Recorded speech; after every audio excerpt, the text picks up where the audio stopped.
ಇದಂತೆ ಅವರ ಬೇರೆ ಎಲ್ಲ ಅಲ್ಟಿಮೇಟ್, ಆ ವ್ಯಕ್ತಿಗೊಬ್ಬ ಸಾಟಿಯೇ ಇಲ್ಲ, ಯಾರೂ ಸಿಗ್ಲಿಕ್ಕೆ ಸಾಧ್ಯ ಇಲ್ಲ ಅಂಥ ವ್ಯಕ್ತಿತ್ವ. ಆ ಧರ್ಮಶ್ರೀಯಲ್ಲಿ ಬಂದ ಶ್ರೀನಿವಾಸರಾಯರ ಪಾತ್ರ ಇರ್ಬೋದು ಅಥವಾ ಯಾವುದೇ ಬಂದರು, ಅಲ್ಲಿ ತನಕ ಎಲ್ಲವೂ ಅದ್ಭುತ. ಅವರ ಸುತ್ತ ಒಂದಿಷ್ಟು ತಲೆಯೊಳಗೆ ಕೈ ಹಾಕ್ಲಿಕ್ಕೆ ಶುರು ಮಾಡಿದ ಮೇಲೆ ಎಲ್ಲ ವ್ಯವಸ್ಥೆ ಶುರುವಾಯಿತು ಅಂತ ಇಟ್ಕೊಳ್ಬೇಕಷ್ಟೆ. ಮತ್ತೆ ಒಬ್ಬ ವ್ಯಕ್ತಿ ತನ್ನ ಸುತ್ತ ಏನು ಕಂಡಿರ್ತಾನೋ, ತನಗೆ ಯಾರೆಲ್ಲ ಪ್ರಭಾವ ಬೀರಿರ್ತಾರೋ, ಹೋಯ್ತಾ ಬೇಡವಾ? ಏನಾಯಿತು? ಆಗೋಯ್ತು. ಈಗ ಇದು ಬೇಡವಾ? ಮತ್ತು ಅದರಲ್ಲಿ ರೆಕಾರ್ಡ್ ಆಗುತ್ತಾ?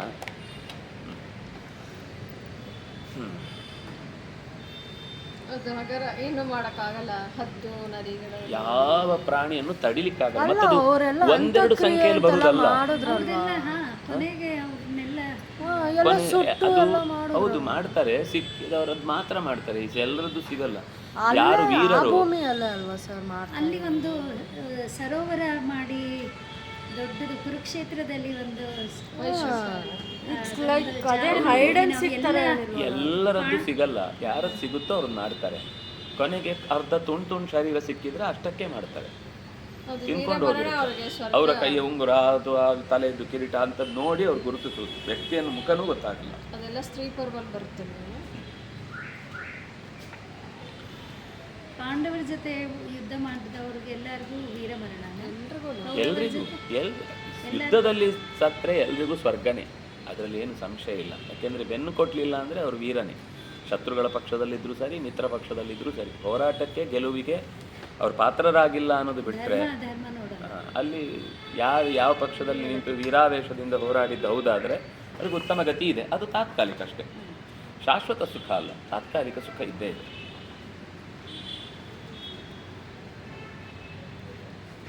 ಅಂದರೆ ಸ್ವಲ್ಪ ವ್ಯತ್ಯಾಸ ಇದೆ. ಸತ್ಯದ ಪರವಾಗಿ ಹೋರಾಡಿದಾಗ ಸಿಗುವ ಫಲ ಬೇರೆ. ಈಗ ಹಾಗೆ ಬುರ್ಹಾನ್ ವಾನಿಯನ್ನು ನಾವು ಸ್ವರ್ಗಕ್ಕೆ ಹೋಗಿದ್ದಾನೆ ಅಂತ ಹೇಳುದಾ? ಬುರ್ಹಾನ್ ವಾನಿಯನ್ನು ಸ್ವರ್ಗಕ್ಕೆ ಹೋಗಿದ್ದಾನೆ ಅಂತ ಹೇಳುದಾ? ನರಕಕ್ಕೆ ಹೋಗಿರ್ತಾನೆ. ಯಾಕೆಂದರೆ ಅವನು ಮಾಡಿದ ಉದ್ದೇಶದಲ್ಲಿ ಯಾವುದು ಅಲ್ಲಿ ನ್ಯಾಯ ಅಂತ ಇರಲಿಲ್ಲಲ್ವ. ಜನರನ್ನು ಸಾಯಿಸುವುದೇ ಒಂದು ಆಟ ಅಂತ ಮಾಡಿ ಬದುಕಿದವರು. ಇಲ್ಲಿ ಹಾಗಿಲ್ಲ. ಇಲ್ಲಿ ಅದಕ್ಕಿಂತ ಸ್ವಲ್ಪ ಡಿಫರೆಂಟ್ ಇದು. ಇಲ್ಲಿ ಏನಂದರೆ ಎರಡೂ ಕಡೆ ಮಾತುಕತೆ ಆಗಿ ಯುದ್ಧಕ್ಕೆ ಬಂದಿದ್ದು. ಆಗ ಪರವಾಗಿ ವಹಿಸಿದ್ದು ಅನ್ನೋದೊಂದು ತಪ್ಪು ಅಂತ ಬಿಟ್ಟರೆ, ಅದಕ್ಕೊಂದು ಮೈನಸ್ ಸ್ವಲ್ಪ ಪಾಯಿಂಟ್ ಇರುತ್ತೆ, ಬಿಟ್ಟರೆ ಗತಿ ಆಗುತ್ತೆ. ಯಾಕೆಂದರೆ ಹೋರಾಟ ಅನ್ನೋದು ಪ್ರಾಮಾಣಿಕ. ಯಾರ ಪರವಾಗಿ ಅನ್ನೋದು ತಪ್ಪಾಗಿದ್ರೂ ಕೂಡ ಹೋರಾಟ ಪ್ರಾಮಾಣಿಕ.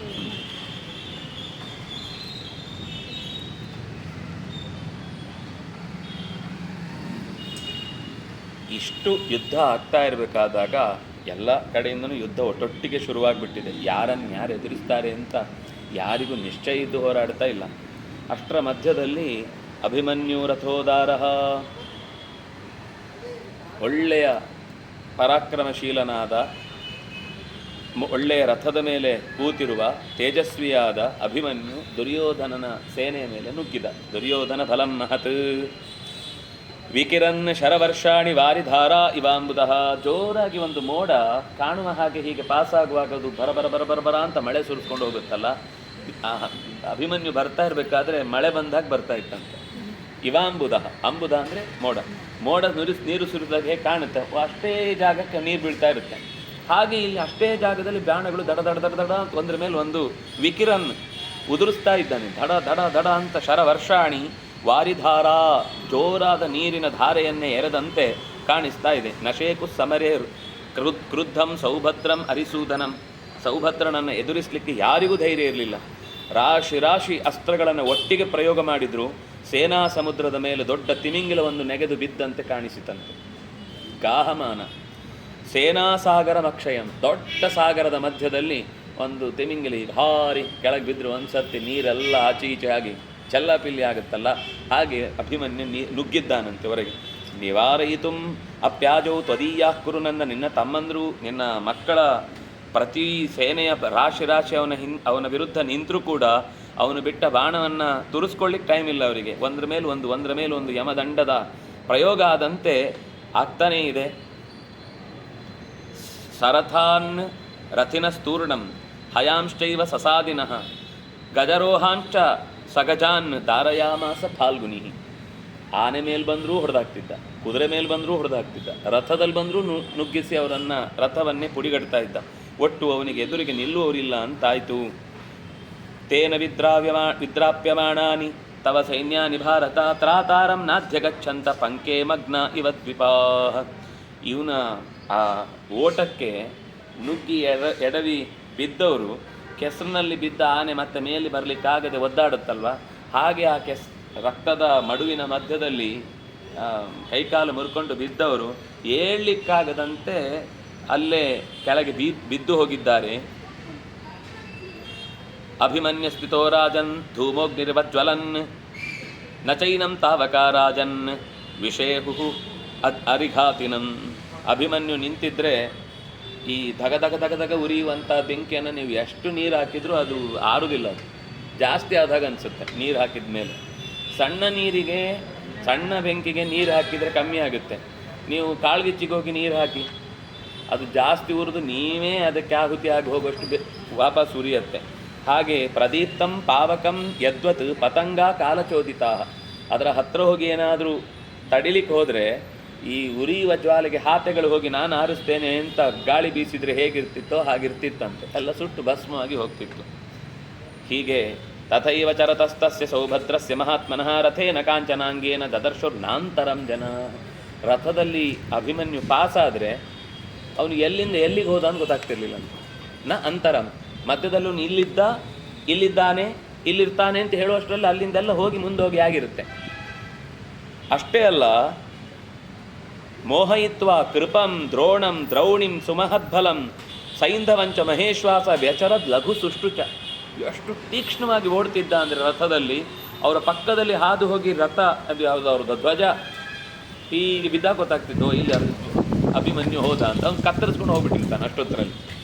ಯಾರೋ ಎದ್ದವರು ಬಾಣ ಬಿಲ್ ಹಿಡಿದು ಹೀಗೆ ಹೊಡಿತಾ ಇರ್ತಾರೆ, ನೋಡಿದರೆ ಬಿಲ್ ಕೈಯಲ್ಲಿರುತ್ತೆ, ಬಾಣ ಇದು ಧನುಸ್ಸು ಮುರಿದೋಗಿರುತ್ತೆ, ಬಿಲ್ ಮಾತ್ರ ಕೈಯಲ್ಲಿರುತ್ತೆ. ಅದು ಮುರಿದು ಕೆಳಗೆ ಬಿದ್ದಾಗಲೇ ಗೊತ್ತಾಗೋದು ಅಭಿಮನ್ಯು ಪಾಸ್ ಆಗಿದ್ದಾನೆ ಅಂತ. ಅಷ್ಟು ವೇಗವಾಗಿ ಲಘು ಸುಷ್ಟುಚ. ಮತ್ತು ಹೋದದ್ದು ಬಹಳ ನಾಜೂಕಾಗಿ ಹೋಗ್ತಿದ್ದೆ, ಯಾರಿಗೂ ಯಾವ ಸುಳಿವು ಸಿಗ್ತಿರ್ಲಿಲ್ಲ, ಎಲ್ಲಿ ಓಡ್ತಿದ್ದಾನೆ ಎಲ್ಲಿ ಹೋಗ್ತಿದ್ದಾನೆ.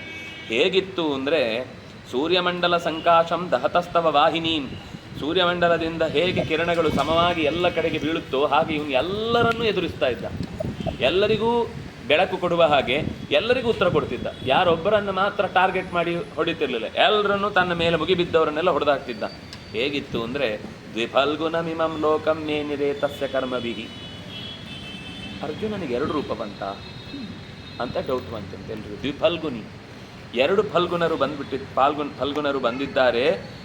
ಅವನ ತಸ್ಯ ಕರ್ಮಭಿಹಿ, ಅವನ ತೀಕ್ಷ್ಣತೆ, ವೇಗ, ಆ ಚುರುಕುತನ ಇತ್ಯಾದಿಗಳಿಂದ ಅಷ್ಟು ವೇಗವಾಗಿ ಯುದ್ಧ ಆಯಿತು. ವ್ಯಭ್ರಮತ್ ತತ್ರ ತತ್ರೈವ ಮದವಶಾದಿವ. ಹೇಗಿತ್ತು ಅಂತಂದರೆ ಅವನಿಂದ ಪೆಟ್ಟು ತಿಂದ ಮೇಲೆ ಆ ಇಡೀ ಸಮೂಹ ಅವರಿಗೆ ಯಾರಿಗೂ ಕೂಡ ತಾವು ಮುಂದೇನು ಮಾಡಬೇಕು ಅನ್ನೋದೇ ತೋಚಲಿಲ್ಲ ಅಂತೆ. ಆಯಿತು, ನಮ್ಮ ಕತೆ ಮುಗೀತು ಅಂತ ಅನ್ನೋ ಥರ. ಹೀಗೆ ತಂ ಶುತ್ವ ನಿನದಂ ಘೋರಂ ತವ ಸೈನ್ಯಸ್ಯ ಭಾರತ. ಈ ರೀತಿ ದುರ್ಯೋಧನನ ಪರಿವಾರದವರಿಗೆಲ್ಲ ಇವನ ತೀವ್ರತೆಯನ್ನು ನೋಡಿ ಎದುರಿಸಲಿಕ್ಕಾಗಲಿಲ್ಲ. ಆಗ ಬಂದವನು ಒಬ್ಬ, ಅವನಿಗೆ ಅಂದರೆ ಸಿಕ್ಕಾಪಟ್ಟೆ ಯುದ್ಧದ ವಿವರಗಳಿವೆ. ಏನಾಯಿತು, ಆ ಕಡೆಯಿಂದ ದ್ರೋಣಾಚಾರ್ಯ ಮತ್ತೆ ಎದುರಾಗ್ತಾರೆ. ಅಲ್ಲೂ ಒಬ್ಬ ಆರ್ಶ್ವಶೃಂಗಿ ಅಂತಿದ್ನಲ್ವ, ಹಿಂದೆ ಶಂಖನನ್ನು ಕೊಂದವ, ಅಲಂಬುಸ ಅಂತ ಅವನಿಗೆ ಇನ್ನೊಂದು ಹೆಸರು. ಅವನು ಇವನೊಟ್ಟಿಗೆ ಯುದ್ಧಕ್ಕೆ ಎದುರುಗಡೆ ಬರ್ತಾನೆ. ಸಂಪ್ರಾಪ್ಯೈವ ಅರ್ಜುನಿಂ ರಣೆ ತತಸ್ಸ ರಾಕ್ಷಸ ಕ್ರುದ್ಧ. ಕೋಪಗೊಂಡ ದ್ರೋಣಾಚಾರ್ಯ ಹೇಳಿದರು, ನೀನು ನೋಡೋನನ್ನು ಒಂಚೂರು ಎದುರಿಸು ಅಂತ. ಅವನ ಜೊತೆಗೆ ಸ್ವಲ್ಪ ಹೊತ್ತು ಯುದ್ಧ ಆಯಿತು, ತೀವ್ರವಾದ ಯುದ್ಧ ಆಯಿತು. ಆದರೆ ನಾತಿ ದೂರೇ ಸ್ಥಿತಾಂತಸ್ಯ ದ್ರಾವಯಾಮೈಸ್ವಾ ಸವೈಚಮೂಂ. ಆದರೆ ಅವನ ಯುದ್ಧದ ವೇಗವನ್ನು ಅರ್ಥ ಮಾಡಿಕೊಳ್ಳಲಿಕ್ಕೆ ಸುಮಾರು ಹೊತ್ತು ಬೇಕಾಯಿತು. ಸುಮಾರು ರಾಕ್ಷಸರೆಲ್ಲ, ಇವನ ಪರಿವಾರವಾಗಿ ಬಂದವರೆಲ್ಲ ಹೊರಟೋದ್ರು. ಹೇಗೆ ಕತ್ತಲೆ ಸೂರ್ಯ ಬರುವಾಗಲೇ ತನ್ನಿಂದ ತಾನೇ ಮಾಯವಾಗುತ್ತೋ ಹಾಗೆ ಅಭಿಮನ್ಯು ಎದುರಾದಾಗ ರಾಕ್ಷಸರು ತನ್ನಿಂದ ತಾನೇ ಕತ್ತಲೆ ಹೋದಾಗೆ ಹೊರಟೇ ಹೋದ್ರಂತೆ. ಗ್ರಹಾಹ ಪಂಚ ರವಿಂ ಯಥಾ. ರಾಕ್ಷಸರೆಲ್ಲ ಸೂರ್ಯ ಬಂದಾಗ ಕತ್ತಲೆಗಳು ಓಡುವಂತೆ, ಉಳಿದ ಗ್ರಹಗಳು ಮಂಕಾಗುವಂತೆ ತಮ್ಮ ತಮ್ಮ ಶಕ್ತಿಯನ್ನು ಕಳೆದುಕೊಂಡವು. ಹೀಗೆ ಆರ್ಷಶೃಂಗಿಯು ಮತ್ತೆ ಹೊಸ ಹುರುಪನ್ನು ಹೊತ್ತುಕೊಂಡು ಬಹಳ ದೂರ ಓಡೋಗಿದ್ದ. ಒಂದು ಅಧ್ಯಾಯ ಪೂರ್ತಿ ಅವನ ಜೊತೆಗೆ ಯುದ್ಧದ್ದೇ ಮಾತಿದೆ. ನಾವು ಪ್ರತಿ ಶ್ಲೋಕನ ಓದ್ಬೋದು, ಆದರೆ ಕೆಲವು ಕಡೆ ಅದು ನಮಗೆ ಆ ಯುದ್ಧದ ವೇದಿಕೆ ನಮಗೆ ಆಗೋದಿಲ್ಲ, ಅದರಿಂದಾಗಿ ಸ್ವಾರಸ್ಯ ಗೊತ್ತಾಗಲ್ಲ. ಆರ್ಷಶೃಂಗಿಯನ್ನು ಹೊಡೆದಿದ 5-6 ಬಾಣಗಳಿಂದ 1-2 ಸಲ ಹೊಡೆದ. ಅವನಿಗೂ ಕೋಪ ಬಂತು. ಅವನು ವಾಪಸ್ಸು ಹೊಡೆದ ಮೇಲೆ ಏನು ಮಾಡ್ತಾನೆ ಅಂದರೆ ಮಾಯೆಯನ್ನು ಪ್ರಯೋಗ ಮಾಡಿ ಅವನ ಸುತ್ತ ಇದ್ದವರಿಗೆ ಯಾರಿಗೂ ಅವನು ಕಾಣದ ಹಾಗೆ ಮಾಡಿಬಿಡ್ತಾನೆ. ಇದರಿಂದ ಏನಾಗುತ್ತೆ ಅಂದರೆ ಬೇರೆಯವರಿಗೆ ನಮ್ಮ ಅಭಿಮನ್ಯು ಎಲ್ಲಿ ಅಂತ ಅವರಿಗೊಬ್ಬ ನಾಯಕ ಇಲ್ಲ ಅಂತಾದಾಗ ಸೈನ್ಯ ಕಂಗಾಲಾಗುತ್ತೆ.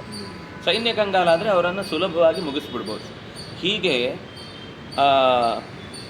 ಮಹೇಂದ್ರ ಪ್ರತಿಮಂ ಕಾರ್ಷ್ಣಿಂ ಛಾದಯಾಮಾಸ ಪತ್ರಿಭಿಃ ತೇನ ತೇ ವಿಶಿಖಾಃ ಮುಕ್ತಾಃ ಯಮದಂಡೋಪಮಾಶಿತಾಃ ಅಭಿಮನ್ಯುಂ ವಿನಿರ್ಭಿತ್ಯ ಪ್ರಾವಿಶಂತ ಧಲಾತಲಂ ತಥೈವಾರ್ಜುನತಾ ಮುಕ್ತಾಃ ಶರಾ ಕನಕಭೂಷಣಾಃ. ಅಲಂಬುಸ ಈ ಅಭಿಮನ್ಯುವನ್ನು ಆಚ್ಛಾದನೆ ಮಾಡಿಬಿಟ್ಟ ತನ್ನ ಬಾಣಗಳ ರಾಶಿಯಿಂದ. ಆಗ ಮಹಾಮಾಯೆಯಿಂದ ಅವನನ್ನು ಆವರಿಸಿಕೊಂಡದ್ರಿಂದ ತನ್ನ ನಂಬಿಕೊಂಡು ಬಂದ ಸೇನೆ, ಸೇನಾ ಅನ್ನೋ ಶಬ್ದದ ಅರ್ಥವೇ ಅದು. ಇನ ಅಂದರೆ ಸ್ವಾಮಿ, ಸೇನಾ ಅಂದರೆ ಇನೇನ ಸಹಿತ. ಸ್ವಾಮಿಯಿಂದ ಕೂಡಿದರೆ ಅದು ಸೇನೆ, ಸ್ವಾಮಿ ಹೋದ ಅಂದರೆ ಅದು ಮನೆ. ಮತ್ತು ವಾಪಸ್ ಅಲ್ಲಿ ನಿಲ್ಲಿಕ್ಕಾಗೋದಿಲ್ಲ ಅದಕ್ಕೆ. ಯಾಕಂದರೆ ಯಾರಾದರೂ ಇನ್ಸ್ಟ್ರಕ್ಷನ್ ಕೊಡ್ತಾ ಇದ್ದರೆ ಮಾತ್ರ ಅದು ಯಾವ ದಿಕ್ಕಲ್ಲಿ ಹೋರಾಡಬೇಕು, ಯಾವ ಆಯುಧದಿಂದ ಹೋರಾಡಬೇಕು, ಯಾರನ್ನು ಗಮನದಲ್ಲಿಟ್ಕೊಂಡು ಹೋರಾಡಬೇಕು ಇತ್ಯಾದಿಗಳನ್ನು ಅದು ಪಡ್ಕೊಂಡು ಮಾಡ್ತಾ ಇರುತ್ತೆ. ಸ್ವತಂತ್ರವಾಗದು ಯಾವತ್ತು ಯುದ್ಧ ಮಾಡಲ್ಲ.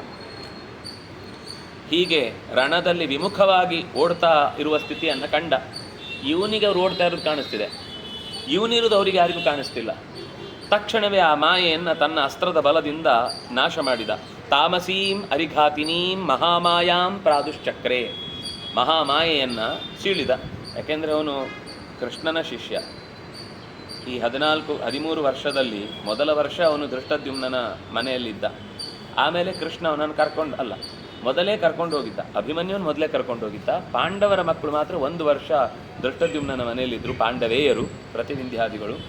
ಆಮೇಲೆ ಕೃಷ್ಣ ಅವರನ್ನು ಕರ್ಕೊಂಡು ಹೋದ. ಹಾಗಾಗಿ ಕೃಷ್ಣನ ಹತ್ರ ಚೆನ್ನಾಗಿ ಈ ಮಾಯಾವಿದ್ಯೆಗಳನ್ನೆಲ್ಲ ಮುರಿಯುವುದು ಹೇಗೆ ಅಂತ ಅವನು ತಿಳ್ಕೊಂಡಿದ್ದಾದ್ರಿಂದಾಗಿ ಅದನ್ನು ಕೃಷ್ಣನನ್ನು ನೆನೆದು ಆ ಅಭಿಮನ್ಯು ತನ್ನ ಸಾಮರ್ಥ್ಯದಿಂದ ಆ ಮಾಯೆಯನ್ನೆಲ್ಲ ಸೀಳಿದ. ಅಭಿಮನ್ಯುಷ್ಟ ತದೃಷ್ಟ ಘೋರರೂಪಂ ಮಹತ್ತಮಃ. ಕತ್ತಲೆ ಆವರಿಸಿದಾಗ ಆಗೋಯ್ತು. ಇವನಿಗೇನು ಕಾಣಿಸ್ತಿಲ್ಲ ಈಗ. ಮೊದಲು ಅವರಿಗೆ ಇವನು ಕಾಣಿಸ್ತಿರಲಿಲ್ಲ, ಈಗ ಇವನಿಗೆ ಯಾರು ಕಾಣಿಸಿದಾಗ ಮಾಡಿ ಇವನೊಂಥರ ಒಬ್ಬನೇ ಇದ್ದಾನೆ ಅನ್ನೋ ಥರ ಮಾಡಿದ. ಅದನ್ನೂ ಕೂಡ ತಾಂಚ ಅಭಿಜಗ್ನಿವಾನ್ ಮಾಯಾಂ ರಾಕ್ಷಸಸ್ಯ ದುರಾತ್ಮನಃ ಸಂಕೃತ್ಯ ಮಹಾವೀರ್ಯ ರಾಕ್ಷಸೇಂದ್ರಂ ನರೋತ್ತಮ. ಆ ರಾಕ್ಷಸೇಂದ್ರನಾದಂತಹ ಅಲಂಬುಸನನ್ನು ಚೆನ್ನಾಗಿ ಬೆನ್ನಟ್ಟಿಕೊಂಡು ಅವನು ತನ್ನನ್ನು ಆವರಣವಾಗಿ ಏನು ಮುಚ್ಚಿ ಹಾಕಿದ್ದ ಅದನ್ನೆಲ್ಲ ಸೀಳಿ ಅವನ ಬೆನ್ನ ಹಿಂದೆ ಸಾಗಿದ.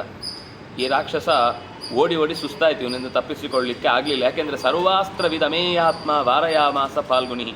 ಇಂತಹ ಹಲವು ರೀತಿಯ ಅವರಿಗೆ ನಿದ್ದೆ ಬರುವಾಗ ಮಾಡೋದು, ಅವರಿಗೆ ಹಸಿವಾಗುವಾಗ ಮಾಡೋದು, ಅಥವಾ ಅವರಿಗೆ ಕಣ್ಣೇ ಕಾಣದಾಗ ಮಾಡೋದು, ಈ ಥರದ್ದೇನು ಮಾಯಾಮ್ ಕಣ್ಕಟ್ಟು ಅಂತ ಹೇಳ್ತಾರೆ. ಅಂಥ ವಿದ್ಯೆಗಳನ್ನೆಲ್ಲ ಮಾಡಿದರೂ ಈ ಅರ್ಜುನಿ ಅಭಿಮನ್ಯು ಅವರನ್ನೆಲ್ಲ ಆ ಎಲ್ಲ ಥರದ ತಡೆಗಳನ್ನು ಕಳೆದು ಬಿಟ್ಟ.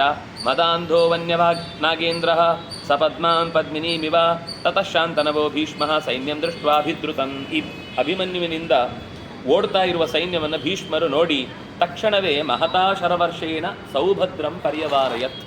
ಕೂಡಲೇ ಭೀಷ್ಮಾಚಾರ್ಯರು ಎಂಟ್ರಿ ಆದರು ಅಭಿಮನ್ಯುವಿನ ಜೊತೆಗೆ ಯುದ್ಧದಲ್ಲಿ. ಗೋಷ್ಠೀಕೃತ್ಯ ಚ ತಂ ವೀರಂ. ಅಷ್ಟೊತ್ತಿಗೆ ಅವರು ಆ ಕಡೆ ಗಮನ ಹರಿಸಿದ್ರು ಅಂದ ತಕ್ಷಣ ಈ ದುರ್ಯೋಧನ ತಮ್ಮಂದ್ರ ಒಟ್ಟು ಸೇರಿ ನುಗ್ಗಿದ್ರು ಅವನ ಮೇಲೆ. ಅಸಹಾಯಕನಾಗಿ ಒಬ್ಬನೇ ಹೋರಾಡ್ತಾ ಇದ್ದಾನೆ. ಒಬ್ಬನ ಜೊತೆಗೆ 100 ಜನ. ಮಗಧೀರ ನೋಡುವಾಗ ಆಶ್ಚರ್ಯ ಪಡ್ತೇವೆ, ಇಲ್ಲಿ ಓದುವಾಗ ನಮ್ಗೆ ಆಶ್ಚರ್ಯ ಆಗಲ್ಲ. ಅಲ್ಲಿ ನೋಡುವಾಗ ಓಹೋ ಏನು ಅದ್ಭುತ, ಏನು ಇಷ್ಟು ಜನರನ್ನು ನೆಗೆದು ಬೀಳುವ ಹಾಗೆ ಮಾಡಿಬಿಟ್ಟಲ್ವಾ ಅಂತ ನಾವು ಅಲ್ಲಿ ಎಂಜಾಯ್ ಮಾಡ್ತೇವೆ. ಇಲ್ಲಿ ಹೇಳಿದರೆ ಇದೆಲ್ಲ ಹೇಗೆ ಸಾಧ್ಯ ಆಗತ್ತಾ ಅಂತ ಮತ್ತೆ ನಮ್ಮ ಹತ್ರ ಮಾತುಗಳೆಲ್ಲವೂ ಶುರುವಾಗುತ್ತೆ. ಹೇಗಿದ್ದ ಅಂದರೆ ಸದೃಶೋ ವಾಸುದೇವಸ್ಯ ವಿಕ್ರಮೇಣ ಬಲೇನ ಚ ಸತೇಷಾಂ ರಥಿನಾಂ ವೀರಃ ಪಿತುಸ್ತುಲ್ಯ ಪರಾಕ್ರಮ. ಅರ್ಜುನನಷ್ಟು ಸಾಮರ್ಥ್ಯ. ಅವನು ಹೋರಾಡ್ತಾ ಇದ್ದರೆ ವಾಸುದೇವನೇ ಹೋರಾಡ್ತಾ ಇದ್ದಾನೆ. ಯಾಕೆಂದರೆ ಅದೆಲ್ಲ ಕಲ್ತದ್ದು ಅವರ ಮಾವನ ಹತ್ರ. ಆ ಕಲ್ತದ್ದು ನಿಂತು ದೂರದಲ್ಲಿ ನೋಡುವಾಗ ಹಿಂದಿನಿಂದ ಕೃಷ್ಣನೇ ಯುದ್ಧ ಮಾಡ್ತಾ ಇದ್ದಾನೆ ಅಂತ ಅನ್ನಿಸುವಾಗೆ. ಅಂದರೆ ಯಾರ ಹತ್ರ ಹೆಚ್ಚು ನಾವು ಇರ್ತೇವೋ ಅವರ ಸ್ಟೈಲು ನಮಗೆ ತಾನಾಗಿ ಗೊತ್ತಿಲ್ಲದೆ ಬಂದ್ಬಿಡುತ್ತೆ. ಅದು ಮಾತಿರ್ಬೋದು, ದೇಹದ ನಡೆ ಇರ್ಬೋದು, ನೋಡುವುದಿರ್ಬೋದು, ಅಥವಾ ಬರೆಯುವುದಿರ್ಬೋದು. ಒಬ್ಬೊಬ್ರು ಒಂದೊಂದು ಥರ ಅವರಿಂದ ಇನ್ಸ್ಪೈರ್ ಆಗ್ತಾರೆ. ಹಾಗೆ ಇವನು ಯುದ್ಧದಲ್ಲಿ ಕೃಷ್ಣನನ್ನೇ ಅನುಸರಿಸಿದಾಗ ಕಾಣಿಸ್ತಿತ್ತು. ಸದೃಶಃ ವಾಸುದೇವ ಮತ್ತೆ ಯುದ್ಧಕ್ಕೆ ಅವನು ಶಸ್ತ್ರ ಹಿಡಿಯುವುದಿಲ್ಲ ಅಂತ ಹೇಳಿದ್ದಲ್ಲ, ಶಸ್ತ್ರ ಹಿಡಿದು ಬಿಟ್ನ ಅಂತ ಅನ್ನಿಸುವಷ್ಟು ತೀವ್ರವಾಗಿ ಸರ್ವಶಸ್ತ್ರ ಭೃತಾಂಬರ, ಇಷ್ಟು ಜನ ಸೇರಿ ಯುದ್ಧ ಮಾಡಿದರೂ ಕೂಡ ರಣೇ ಬಹುವಿಧಂ ಚಕ್ರೆ ಸರ್ವಶಸ್ತ್ರ ಭೃತಾಂಬರ ತಥೋ ಧನಂಜಯೋ ವೀರ ವಿನಿಘ್ನಂಸ್ತವ ಸೈನಿಕ. ಆಗ ಧನಂಜಯನಿಗೆ ಗೊತ್ತಾಯಿತು, ಅವನು ನಿನ್ನ ಮಕ್ಕಳನ್ನೆಲ್ಲ ಓಡಿಸಿದ ಹಿಂದಿನಿಂದ. ಒಬ್ಬನ ಮೇಲೆ ಮುಗಿ ಬೀಳ್ತಾ ಇದ್ದೀರಾ, ನಾಲಾಯಕಗಳು ಬನ್ನಿ ಎದುರುಗಡೆ ಯುದ್ಧಕ್ಕೆ ನಿಲ್ಲಿ ಅಂತ ಎಲ್ಲರನ್ನೂ ಓಡಿಸಿದ. ಈ ಹೊತ್ತಿಗೆ ಅರ್ಜುನಂ ಪಂಚವಿಂಶತ್ಯ ಭೀಷ್ಮಾಚಾರ್ಯ ಸಿಟ್ಟು ಬಂತು. ಎಲ್ಲರೂ ಸೇರಿ ಅವನನ್ನು ಬಗ್ಗು ಬಿಡಿತಾ ಇದ್ದಾರೆ ಅಂದರೆ ಇವನು ಅರ್ಜುನ ಬಂದಲ್ಲ ಅಂತ ತನ್ನ 25 ಬಾಣಗಳನ್ನು ಒಟ್ಟಿಗೆ ಪ್ರಯೋಗ ಮಾಡಿದ. ಅದು ಹೇಗೆ ಮಾಡ್ತಿದ್ರು ಅನ್ನೋದು ನಮ್ಗೆ ಆಶ್ಚರ್ಯ. ಒಂದು ಬಾಣವನ್ನು ಬಿಟ್ಟ ಮೇಲೆ ಅದರ ತುದಿಗೆ ಒಂದು ಕಟ್ಟಿರುತ್ತೆ, ಅದರಲ್ಲಿ ಒಂದು 25 ಬಾಣ ಒಟ್ಟಿಗಿರುತ್ತೆ. ಅದು ಹೀಗೆ ಬಿಟ್ಟು ತಿರುಗಿಸಿದರೆ ಆ ನಾಣಿರುತ್ತಲ್ಲ ಹಗ್ಗ, ಅದನ್ನು ತಿರುಗಿಸಿಬಿಟ್ರೆ ಆ ತಿರುಗಿಸಿದ ಹೊತ್ತಿಗೆ ಅದರ ಕೊನೆಯ ಈ ಉಪಗ್ರಹ ಉಡಾವಣೆ ಮಾಡುವಾಗ ಒಂದಿಷ್ಟು ದೂರಕ್ಕೆ ಹೋದ್ಮೇಲೆ ಒಂದಿಷ್ಟು ಭಾಗ ಬೀಳುತ್ತಲ್ಲ, ಹಾಗೆ ಅದು ಇಷ್ಟು ದೂರ ಹೋದ್ಮೇಲೆ ಆ ಹಿಂದಿದ್ದು ಕಳಚಿಕೊಳ್ಳುತ್ತೆ, ಉಳಿದದ್ದೆಲ್ಲ. ಅಷ್ಟರಲ್ಲೂ ಆ ಬಾಣಗಳು ಯಾರ್ಯಾರಿಗೆ ಹೋಗಿ ಮುಟ್ಟಬೇಕು ಅನ್ನೋದು ಅವರು ಗಮನ ಹರಿಸಿರ್ತಾರೆ. ಈಗಲೂ ಒಬ್ಬ ಯಾರೋ ರಷ್ಯಾದವನೊಬ್ಬ ಮಹಾಭಾರತದ ಇನ್ಸ್ಪೈರ್ ಆಗಿ ಅಸ್ತ್ರವಿದ್ಯೆಗಳನ್ನೆಲ್ಲ ಅವನು ಪ್ರಾಕ್ಟೀಸ್ ಮಾಡಿ ಒಂದಿಷ್ಟು ಮಕ್ಕಳಿಗೆ ಹೇಳ್ಕೊಡೋದನ್ನು ಮಾಡ್ತಿದ್ದಾನೊಬ್ಬ. ಅವನ ಹೆಸರೇನೋ ಇದೆ. ಅವನು ಈ ಕಂಬ ಇಲ್ಲಿ ಸ್ಟ್ರೈಟಲ್ಲಿದ್ದರೆ, ಈ ಕಂಬ ಕಡ್ಡದಲ್ಲಿ ಒಬ್ಬ ನಿಂತಿದ್ರೆ, ಈ ಕಂಬ ಬೇಡ ಇನ್ನೂ ದಪ್ಪದ ಕಂಬ ನಿಂತಿದ್ರೆ ಪಕ್ಕಕ್ಕೆ ಹೋಗಿ ಹೊಡೆಯುವ ಹಾಗೆ ಬಾಣ ಹೊಡಿತಾನೆ, ಎದುರುಗಡೆ ತೋರಿಸ್ತಾನೆ. ಅದು ಹೀಗೆ ಹೀಗೆ ಹೀಗೆ ಹೀಗೆ ಹೋಗಿ 5-6 ಗುರಿಗಳನ್ನು ಒಟ್ಟಿಗೆ ಮುಟ್ಟುತ್ತೆ, ತಾಕೊಂಡು ಹೋಗುತ್ತೆ. ಅಂದರೆ ಅದೆಲ್ಲ ಆ ಕಾಲದಲ್ಲಿದ್ದ ವಿದ್ಯೆಯ ಬಗ್ಗೆ ನಮಗೆ ಇವತ್ತು ಟೋಟಲಿ ನಿಲ್ ನಾಲೆಜ್. ನಮಗೆ ಇವತ್ತು ಎಂಥದ್ದು ಗೊತ್ತಿಲ್ಲ ಅದು ಹೇಗೆ ನಡೀತಿತ್ತು ಅಂತ. ಇದೇ ಹೊತ್ತಿಗೆ ಗೌತಮೋಪಿ ಅರ್ಜುನನ ಮೇಲೆ ಇದ್ದಕ್ಕಿದ್ದಂತೆ ಗೌತಮ ಅಂದರೆ ಕೃಪಾಚಾರ್ಯ ಯುದ್ಧಕ್ಕೆ ಬರ್ತಾರೆ. ಬಂದಾಗ ಅಭಿಮನ್ಯು ಆ ಕಡೆಯಿಂದ ತಾನು ಯುದ್ಧವನ್ನು ಮಾಡಿ ಅರ್ಜುನನ ಮೇಲೆ ಅರ್ಜುನನಿಗೆ ಸಹಾಯಕ್ಕೆ ನಿಲ್ತಾನೆ. ಸಾತ್ಯಕ್ಕೆ ಬರ್ತಾನೆ. ಸಾತ್ಯಕೆಯನ್ನು ದ್ರೋಣಾಚಾರ್ಯ ತಡೀತಾರೆ. ಅಂದರೆ ಒಬ್ಬೊಬ್ಬರು ಬರ್ತಾ ಇದ್ದ ಹಾಗೆ ದೊಡ್ಡವರೆಲ್ಲ ಒಳಗೆ ಸೇರ್ಕೊಂಡ್ಬಿಡ್ತಾರೆ. ಯಾವಾಗ ದ್ರೋಣಾಚಾರ್ಯ ಮೇಲೆ ಮತ್ತೆ ತೀವ್ರವಾದ ಬಾಣ ಪ್ರಯೋಗ ಆಯಿತು, ಆಗ ದ್ರೌಣಿ ತಕ್ಷಣವೇ ಆ ಶಕ್ರನ ಕೈಯಲ್ಲಿದ್ದ ವಜ್ರಾಯುಧದಂತೆ ಇದ್ದಂತಹ ಬಾಣವನ್ನು ತುಂಡು ಮಾಡಿ ಬದುಕಿಸ್ತಾನೆ, ಅಥವಾ ಅದಕ್ಕೆ ತಾಗದಂತೆ ನೋಡ್ತಾನೆ. ಆ ಹೊತ್ತಿಗೆ ಸಾತ್ಯಕಿ ದ್ರೌಣಿಯನ್ನು ಅಥವಾ ಅಶ್ವತ್ಥಾಮರನ್ನು ನುಗ್ಗಿ ಹೊಡಿತಾನೆ. ಹೊಡೆದಾಗ ದ್ರೋಣಾಚಾರ್ಯರ ಮಗ ಅಶ್ವತ್ಥಾಮ ಒಂದು ಸರ್ತಿ ಮೂರ್ಛೆಗೆ ಬಿದ್ದಂತೆ ಕಂಬ ಹಿಡ್ಕೊಂಡು ನಿಂತು ಬಿಡ್ತಾನೆ. ಒಂದು 10 ಸೆಕೆಂಡ್ ಹಾಗೆ ಅಲ್ಲಾಡದೆ ನಿಂತಿರ್ತಾನೆ. ಮತ್ತೆ ಎಚ್ಚರ ಆಗುತ್ತೆ. ಅಥೈನಂ ಚಿನ್ನದನ್ವಾನಂ ತಾಡಯಾಮಾಸ ಸಾಯಕೈ. ಮರುಕ್ಷಣದಲ್ಲಿ ಅವನು ಮತ್ತೆ ಯುದ್ಧಕ್ಕೆ ಅಂತ ಬಾಣ ಬಿಲ್ಲನ್ನು ಹಿಡಿದಿದ್ರೆ ಅವನ ಬಿಲ್ಲನ್ನೇ ಮುರಿದು ತೆಗೆದ, ಸಾತ್ಯಕಿಯ ಬಿಲ್ಲನ್ನು. ಈ ರೀತಿ ದ್ರೌಣಿ ಮತ್ತು ಸಾತ್ಯಕಿಯ ನಡುವೆ ಬಹಳ ಜೋರಾದ ಯುದ್ಧ ಆಗುತ್ತೆ. ಕೊನೆಗೆ ಇಬ್ಬರೂ ಕೂಡ ತಮ್ಮ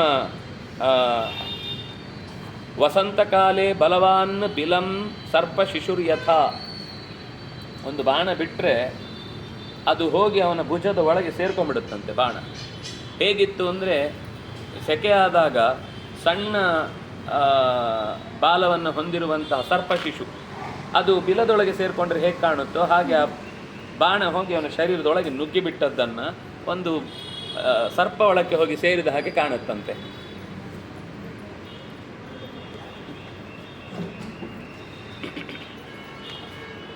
ಅನೇನ ಛಿನ್ನ ಧನ್ವಾನಂ ತಾಡಯಾಮಾಸ ಸಾಯಕೈಃ ಸೋನ್ಯತ್ಕಾರ್ಮುಖಮಾದಾಯ ಶತ್ರುಘ್ನಂ ಭಾರ ಸಾಧನಂ. ಹೀಗೆ ಇಷ್ಟು ಅದು ಎಲ್ಲಿ ಅಷ್ಟೇ ಅಲ್ಲ, ಆ ಬಾಣ ಒಳಕ್ಕೆ ನುಗ್ಗಿದ್ದು ಮಾತ್ರ ಅಲ್ಲ, ನುಗ್ಗಿ ಮತ್ತೆ ಹೋಗಿ ಭೂಮಿಯೊಳಗೆ ಸೇರಿಕೊಳ್ತಂತೆ. ಅಲ್ಲಿಗೆ ಹೇಳಿದ್ದದು, ಇಲ್ಲಿಂದ ಸೀಳಿ ಶರೀರವನ್ನು ಸೀಳಿ ಒಳಕ್ಕೆ ಹೋಗಿ ಭೂಮಿಯೊಳಗೆ ನುಗ್ಗಿತ್ತು. ಅದು ಹೇಗೆ ಕಾಣ್ತಿದೆ ಅಂದರೆ, ಒಂದು ಸಣ್ಣ ಹುಳ ತನ್ನ ಗೂಡಿಗೆ ಹೆದರಿಕೊಂಡು ಓಡಿ ಸೇರಿದ್ರೆ ಹೇಗಿತ್ತು ಹಾಗಿತ್ತು ಅಂತ. ಅದು ಏನು ಉದಾಹರಣೆಗಳು. ವಸಂತ ಕಾಲದಲ್ಲಿ ಅಂದರೆ ಸೆಕೆ, ಅದು ಸೆಕೆ ಕಾಲದಲ್ಲಿ ಅವುಗಳೆಲ್ಲ ಹೊರಗೆ ಬರ್ತವೆ. ಆದರೆ ಶಬ್ದ ಆದ ತಕ್ಷಣ ಟಕ್ ಅಂತ ಒಳಗೆ ಹೋಗ್ತವೆ. ಇದೆಲ್ಲ ನೋಡಿದರೆ ಗೊತ್ತಿರುತ್ತೆ. ನನ್ನ ತೋಟದಲ್ಲೆಲ್ಲ ಅಲ್ಲೆಲ್ಲ ಮೊಟ್ಟೆ ಇಟ್ಟಿರ್ತವೆ ಹಾವುಗಳು. ಮೊಟ್ಟೆ ಇಟ್ಟಿದ್ರೆ ಅವುಗಳು ಬೇಸಿಗೆಗಾಲದಲ್ಲೆಲ್ಲ ಅಲ್ಲಿ ಸೈಡಲ್ಲಿ, ಆದರೆ ರಸ್ತೆಗೆ ಬರುವ ಹಾಗಿರಲ್ಲ, ಅದು ಸ್ವಲ್ಪ ತೋಡು ಗೀಡುಗಳೆಲ್ಲ ಇರುತ್ತೆ. ಆದರೆ ಆ ಮರಿಗಳಿಗೆ ಏನು ಗೊತ್ತು, ಅವುಗಳೆಲ್ಲ ಸೀದಾ ರಸ್ತೆಗೆಲ್ಲ ಓಡಾಡ್ತಾ ಇರುತ್ತೆ. ಗಾಡಿ ಶಬ್ದ ಕುಟುಕು ಅಂತ ಓಡಿ ಅದರೊಳಗೆ ಹೋಗಿ ಕೂತು ಬಿಡ್ತವೆ ತಕ್ಷಣ. ನಮ್ಮ ಮನೆ ಹತ್ರ ಸುಮಾರು ಒಂದು 11 ಮರಿ ಇತ್ತು ತೋಟದ ಹೊರಭಾಗದಲ್ಲಿ. ಆ ಪಕ್ಕದ ಮನೆಯವರು ಹೇಳ್ತಿದ್ರು, ಇವು ರಾತ್ರಿ ಓಡಾಡಲು ಜಾಗ್ರತೆ ಇರಿ ಹಾಗೆ ಹೀಗೆ ಅಂತ. ಆದರೆ ಅವುಗಳು ಶಬ್ದ ಆದ ತಕ್ಷಣ ಓಡೋಗ್ತಿದ್ವು. ಮನುಷ್ಯನ ದಾರಿಗೆ ಬರಲ್ಲ ಅವುಗಳು, ಆದರೂ ಕೆಲವೊಮ್ಮೆ ಓಡಾಡಬೇಕಲ್ಲ, ಅವುಗಳಿಗೂ ಪ್ರಕೃತಿಯ ಆಶ್ರಯಭೂತ ಅಲ್ವಾ.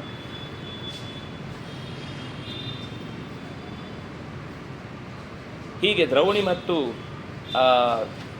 ಸಾತ್ಯಕಿಗಳ ನಡುವೆ ನಡೆದ ಯುದ್ಧ ಅತ್ಯಂತ ತೀವ್ರವಾಗಿತ್ತು. ಸಾತ್ಯಕಿಸ್ತುರಣೇ ಹಿತ್ವಾ ಗುರುಪುತ್ರಂ ಮಹಾರಥಂ ದ್ರೋಣಂ ವಿವ್ಯಾದ ವಿಂಶತ್ಯ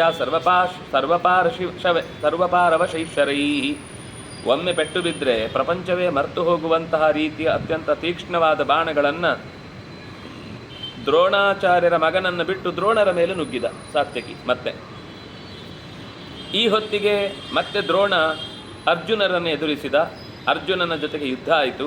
ತಥೋ ದ್ರೋಣಶ್ಚ ಪಾರ್ಥಶ್ಚ ಸಮೇ ಯಾತಾಂ ಮಹಾಮೃಧೇ.